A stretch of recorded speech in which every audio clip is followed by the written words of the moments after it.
నాలుగు వేదాలు సంబంధించి ఒకే విధంగా ఒకే పుస్తకం ఇది.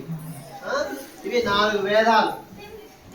ప్రతి ఒక్కరి ఇంట్లో వేదం చదవాలంటే కష్టం కదా, అందుకే ఏం చెప్పారు, దీంట్లోకి వచనం తీసింది భగవద్గీత. మీ ఇంట్లో ఉందా?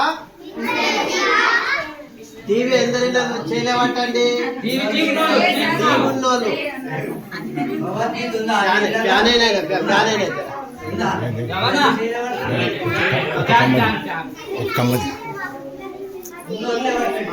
టీవీ ఉన్నా లేపండి. టీవీ ఎంతమంది టీవీ ఉందా?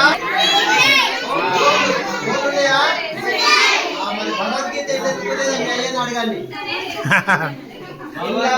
భగవద్గీత ఎందుకు పెట్టుకోలేదు? సెల్ ఫోన్ పెట్టుకున్నావు, టీవీ పెట్టుకున్నావు కదా, భగవద్గీత ఎందుకు పెట్టలేదు అని మీ అయ్యను అడగండి. ఏమంటారు మీరు? అయ్యంటారు ఆడేవద్దు, దాడి మనకు ఏమన్నారా? నానా అమ్మని పిలుస్తారు, మమ్మీ అని పిలవద్దు.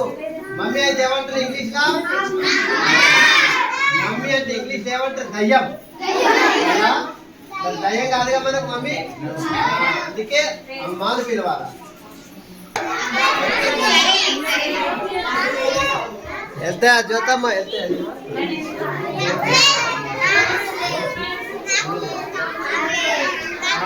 ప్రతి ఒక్క ఇంట్లో ఖచ్చితంగా భగవద్గీత ఉండాలి. అంతేనా? వ్యాస భగవానుడు,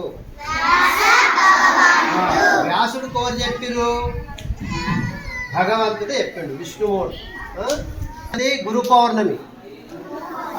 అయితే పరంపరంగా మనకు రచించడానికి గ్రంథం అన్నమాట. ఈ గ్రంథం గుర్తుకే ఈరోజు మనకి వచ్చింది గురు పౌర్ణమా.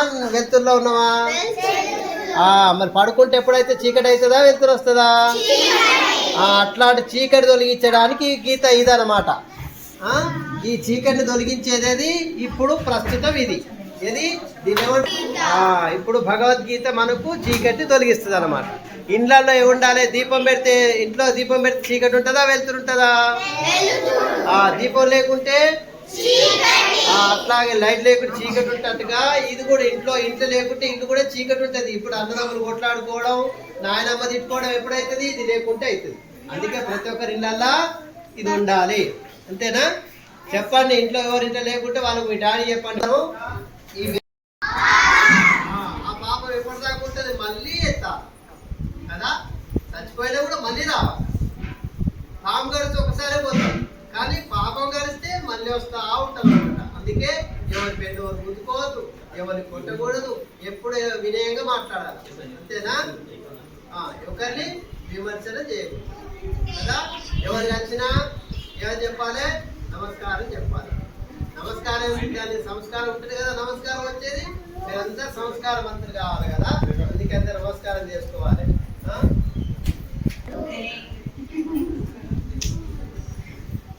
అట్లా చేయండి.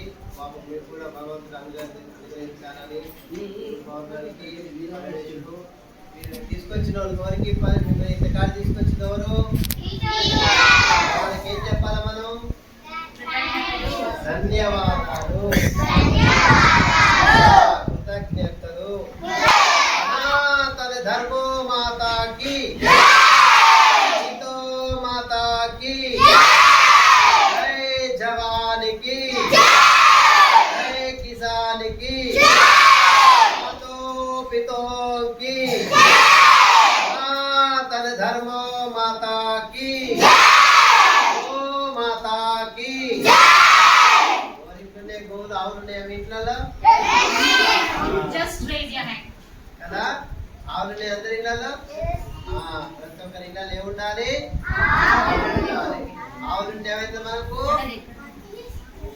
ఆవు ఏం చేస్తుంది? పాలు ఇస్తుంది కదా.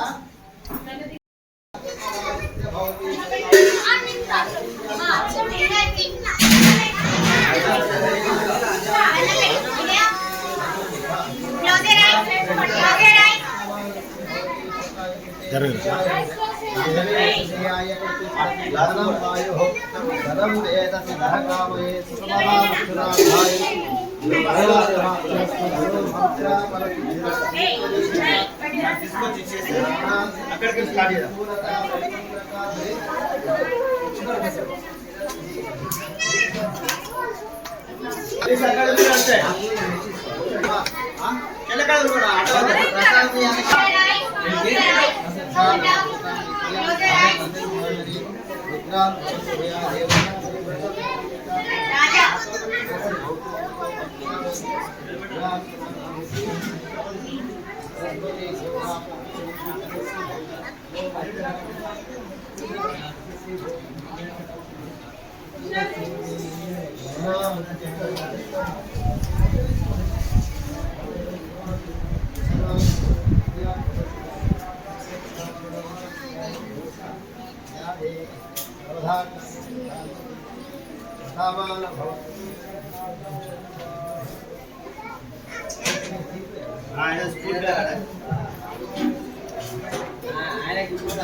పోయిమ్మా